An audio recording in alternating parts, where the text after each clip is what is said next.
What's up guys, I just got done cleaning my garage and I thought I would do a quick video on the tools I used for my LS swap on my Jeep TJ sitting back there now that I'm all clean. All right, so some of these you're obviously gonna have, but these are just some things I used. So you need a set of Allen wrenches, and I think some of the socket set are helpful because, like, for instance, your transfer case has the plugs that have these giant things in there. So you're gonna need some of those. These were my snap ring pliers. So I needed some snap ring pliers because I did the SYE, and these cheap ones were a pain in the ass, but I still got it done. You're gonna need various sockets, and for me, and torque wrenches. So I have a smaller torque wrench, got a bunch of socket sets. You gotta have some of these, well, I needed some of these adapters to go from like a 3/8 to a 1/2 inch, just in case your socket doesn't, you need a more torque to use one of these big ones, but your socket is for whatever reason 3/8. Also, the Jeep, I don't know, you probably don't need this for a swap, but some of these 6-point variety of those. I planned this earlier, but then I got lazy. Zip ties for when you get to the wiring harness is a must. Let's see. Cooling tape, that was for wrapping the wiring harness up. You definitely need a pry bar. For sure, you're gonna need times when you need a pry bar. Then I have a big breaker bar as well. You need that. I've mentioned this in my video, but I think you need to keep a log of all your stuff with all your receipts and instructions, all that crap. You're gonna need some O-rings. I bought the ones with the clamp-on kind. I think they work better, but they're more permanent if you screw up. You're gonna need a voltmeter. If you're doing your wiring harness, you're gonna have to diagnose some stuff, so you're gonna need that. We'll get to tape later, but obviously you're gonna need electrical tape. I talked about this in a video as well, but one thing that's helpful is this thread checker that just helps as your odds and ends, your nuts and bolts, just helps you organize, because you will end up with various nuts and bolts of various sizes. All right. Something that's handy is a magnetic guy in case you drop some stuff. For sure, you're gonna need a work light. I got an LED kind. I had the old kind, but it gets way too hot. You're gonna need an engine hoist. This is a Harbor Freight engine hoist. It worked fine. And then you're also gonna need an engine stand. I got two because I was gonna work on my transmission. That was a waste of money. But I got these from Harbor Freight. You're gonna need, during the cleanup phase, you're gonna need a lot of rags. You're gonna need rags on rags on rags, and you're gonna need a bunch of gloves. I've got these gloves. Right now we're in the coronavirus pandemic, so that I'm actually out of my just regular latex gloves. One tip is to get Ziplocs and label all your nuts and bolts as you're going along. Take longer in the beginning, but it'll be much appreciated by yourself when you get done. I got a bunch of crap in here. Most people obviously have WD-40. I painted a bunch of parts, so I got some Rust-Oleum. I also bought some of this rust stopper that's supposed to spray on metal to help it prevent from rusting. But I got a bunch of different kind of paints in here. I also have, I'll show you in a second, you're gonna need some fast orange because your hand's gonna get nasty. You're gonna need an angle grinder, or at least I did, to cut off the motor mounts. And you're gonna need a cut-off disc and a grinding disc. You're gonna need a bunch of safety glasses. I also have a reciprocating saw. I use that on the motor mounts as well. You're gonna need a creeper like that. And the other thing I have is a transmission jack, or an ATV, it's a motorcycle jack. That came in handy. I have this Cobalt air compressor. It's pretty small, but it did the trick. This was really handy to have. And I've got two different hoses. One hose basically just has an air nozzle on it most of the time. The other one sits here for the extensions. And I've got various sizes of whatever they're called, like a 3/8. This is just a weak one. All right, what else? Dremel. I used a Dremel a couple times with a metal cutting blade for some finer points like cutting out the firewall. Definitely gonna need a good impact driver.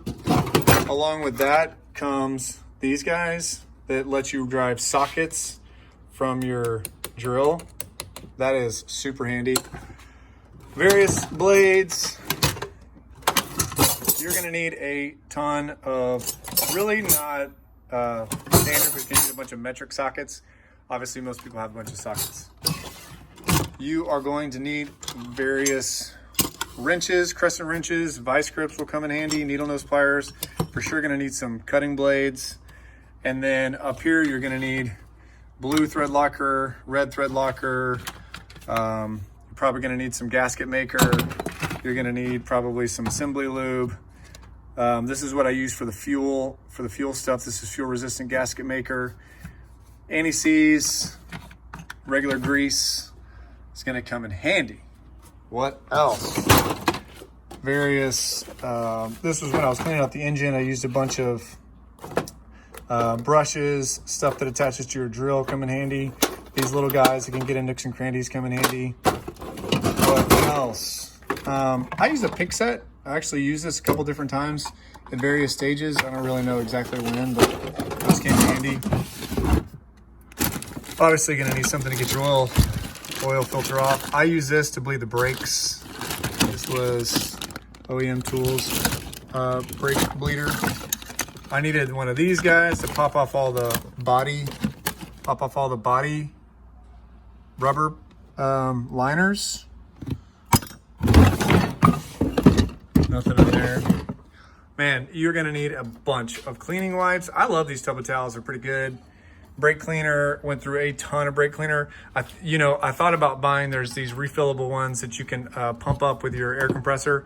Probably a good idea before you start one of these versus getting these for $4 or $5, whatever they are. Purple Power came in handy. Simple Green came in handy. Of course, you're gonna need all your fluids. I used this one time on a header bolt that was broken off. So propane torch would come in handy. I remade all my lugs, so you're gonna need copper lugs, and then this is the tool to make the lugs and to cut the lugs. You're gonna need a soldering iron if you're working on your wiring harness, which you're gonna need insulation. You're gonna need butt splices. I'd butt splice them before I soldered them just to test it. Your wire splicer, your crimpers. You need to get good crimpers. Oh, what else? Okay, you're gonna need, I use chocks every now and again when you jack up the front, if you're gonna take the wheels off for whatever reason. They're eating, I'm gonna take a bath. Thank you. You're gonna need jack stands, a jack. Okay, let's talk about other stuff. Some BFHs, some hammers, more sockets. Really helpful to have a bunch of different sockets. So in the back, these are all 1/2 inch. There's short and then deep, and then these are 3/8, short and deep, and then those are 1/4 inch.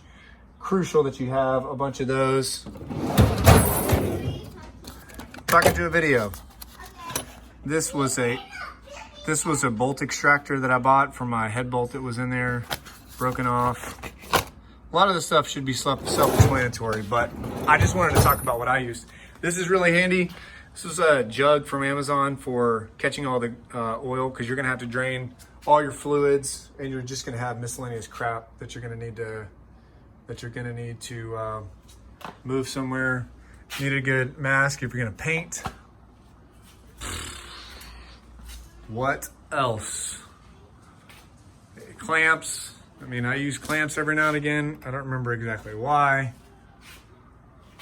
Well, if I think of anything else, I will let you know. But those are the basic tools I used for my swap. Like I said, if I think of anything else, I'll let you know. Those were the basic ones. I went through all my drawers there. Went through all my drawers over there. Went through all my drawers over there. Went through some tools over here. All right, so I'm gonna call that one a video. Let me know if you have any questions. All right, I did think of something else. One of the other things that you'll need at various times is a drill bit set. I think one thing that comes in really handy is one of these little checkers that shows you what size hole you need. And then I relied heavily on this little to-go. I use this all the time, this little cobalt guy with all the sockets. Of course, they're only 3/8 and they're short, but that came in really handy to move around with. You probably need to get a rethreading set just because you're getting rusty bolts off and you may want to rethread them. And I think that's it. One more thing for sure, get a jumpsuit, dude. You get disgusting, and even if you're using throwaway clothes, you still want to wash those clothes. You get disgusting. Use this so that you don't get as many scrapes and bumps and bruises all over your body when you're getting underneath the car. Look at this, it's disgusting.